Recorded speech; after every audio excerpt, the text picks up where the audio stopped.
ancient days, long before the devastation left its mark upon the world, there lived in the land of Ultra a young woman by the name of Fearl.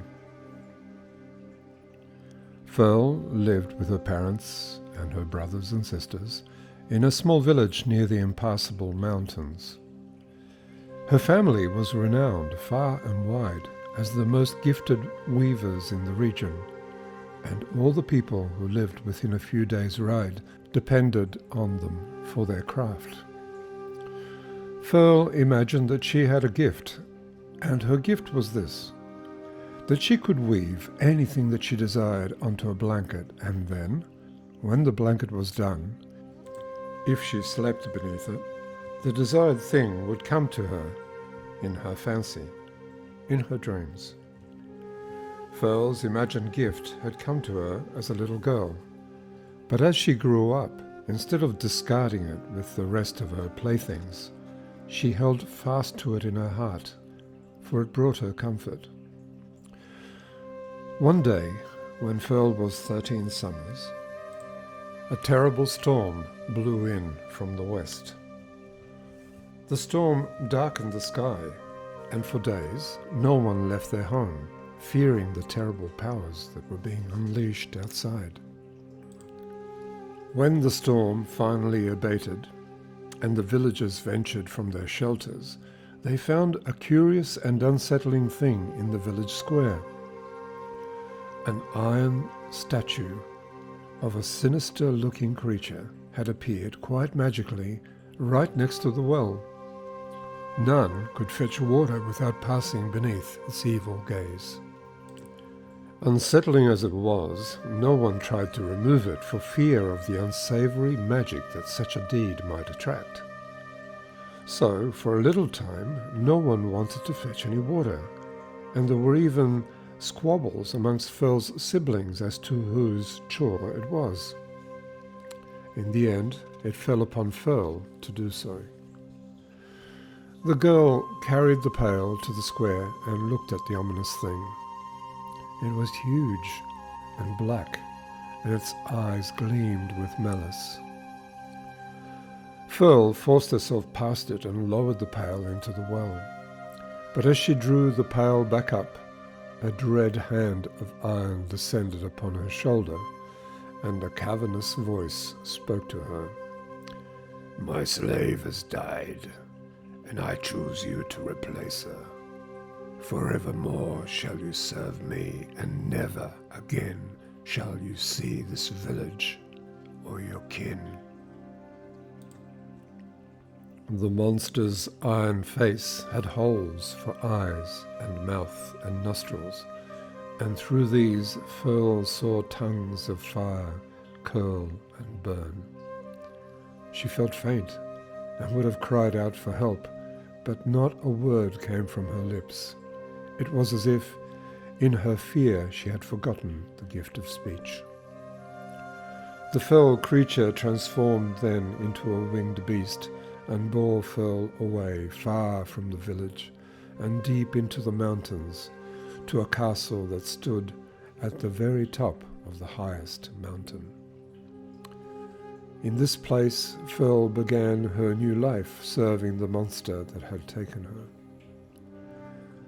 Many moons passed, and eventually Fearl took to walking among the battlements early each morning, and she would look out over the spread of peaks, awaiting the dawn of the sun.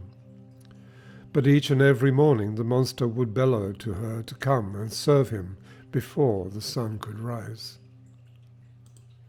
One day he instructed her to weave him a blanket, for his old ones were worn and falling apart. Fearl did as he ordered. She wove a fine blanket, and upon it she placed a design of the giant sleeping under his blanket, and through the window of his castle the sun could be seen dawning through the peaks. The creature grunted at the image, but passed no comment. From that day on, Fearl had the dawn to herself. Fearl realized what she had done.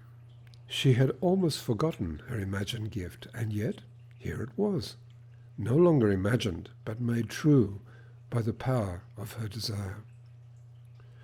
So one day she approached her master and said to him, "Lord, I see that your blanket looks drab and worn. Let me weave you another, a finer one that will serve you better." The iron creature grunted that the first blanket was good enough, but Pearl felt that, deep inside, he had been pleased by her suggestion. Some time later, Pearl again commented that the blanket was looking bedraggled indeed, and again suggested that she should weave him a new one. Again the monster declined, but there was a softening to his grunt. Eventually Pearl told her master that the blanket was moth-eaten and flea-ridden and no longer appropriate for one such as he. This time he agreed that she should weave him another, and so she did. She wove a design of her master sleeping under the blanket in his room. She made it much more intricate and beautiful, and through the window in the sky just above the rising sun, she wove the image of a dragon, white as snow, flying off into the distance. And if one looked very, very carefully, one might see a little figure riding astride the dragon, a tiny figure of a young woman. On the 13th day of the 13th moon, she presented it to her master. He took the blanket and looked at it carefully. "Why have you put that bird in the window?" "It is not a bird," answered Pearl. "It is an ice dragon flying past." Her master grunted. "And why is there a rider on that bird?" "It is not a rider," answered Pearl. "It is someone quite inexperienced at riding, who is looking for something she has lost." Again the giant grunted, but took the blanket and said no more. The next morning, before the sun rose, a white dragon flew out of the north and alighted on the battlements next to Pearl. She climbed onto his back and rode away into the sunrise. The ice dragon bore Pearl back to her village, where there was much rejoicing at her return. But Pearl wasted no time. She went straight to her loom and furiously began to weave yet another blanket. On it she wove the image of a mountain keep in flames, and of a monster of iron melting into a puddle. But then, at the last minute, she added something that surprised even her. Out of the melting iron, she wove the image of a beautiful winged boy taking flight and escaping from the burning ruins. For a whole moon she slept beneath the blanket. Then, one morning, before the dawn could wash the sky with golden light, Pearl left the house and was never seen again. No one seemed particularly surprised or concerned that she had vanished a second time. There was more surprise and concern when it was discovered that the loom had vanished with her. They searched for her then, and cursed her as they searched, for they all knew that there was power within the loom. But Pearl knew better.